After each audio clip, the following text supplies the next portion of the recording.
The old globe in Daniel's room gathered dust, a faded map of a world he felt utterly lost in. It sat beside a stack of university brochures, glossy pamphlets filled with smiling, diverse faces and promises of a bright future. But all Daniel saw were the lies beneath the surface. He was 18, perched on the precipice of adulthood, and the view was not of a promised land, but a moral wasteland. He had spent his childhood believing in a simple dichotomy, right and wrong.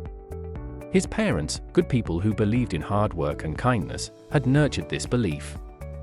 But as he grew, the lines blurred.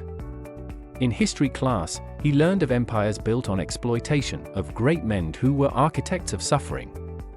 In the news, he saw politicians who lied with a straight face, business leaders who prioritized profit over people, and an endless stream of digital influencers selling a happiness they themselves didn't possess. He saw his friends, too, bending to the prevailing winds. One chose to major in finance, not out of passion, but because it was the most direct route to power and wealth, even if it meant stepping on others. Another, a talented artist, began creating shallow, provocative content for views and clicks, abandoning the depth and soul of his work for fleeting validation. They were not bad people, Daniel thought. They were just practical. They had accepted the world as it was, a game with its own set of cynical rules Daniel couldn't bring himself to play.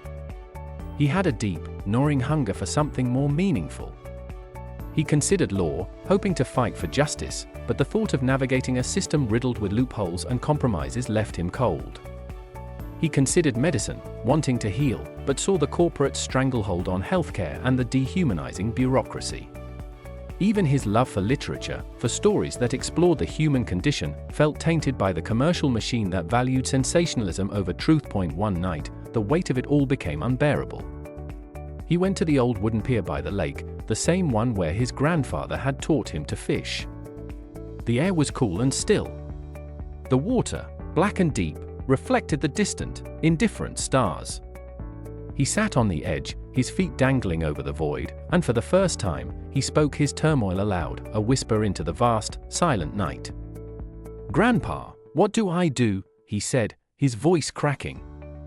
"The world is broken. Do I become a part of the machine and try to fix it from the inside, knowing I might get corrupted? Or do I stand outside, a lone voice shouting into the wind, and risk being irrelevant? Is there even a goods path anymore, or is it just different shades of compromise?" He expected no answer. The water just lapped against the pilings, a gentle, rhythmic sound. But as he watched the ripples, a memory surfaced. His grandfather, holding a net full of tiny, struggling fish.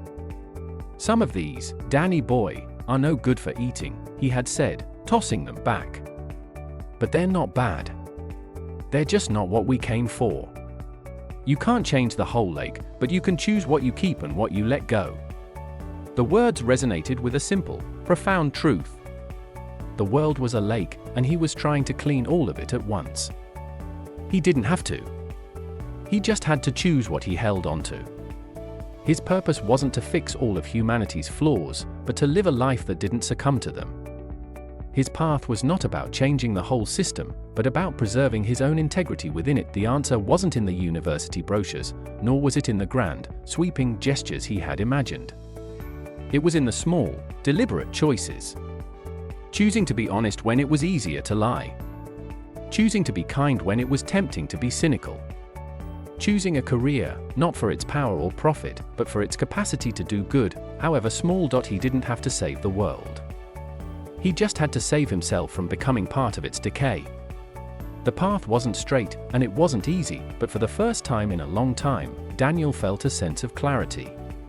He stood up, the old globe in his mind spinning not with a map of a broken world, but with the quiet, determined hope of a single, soul-searching soul.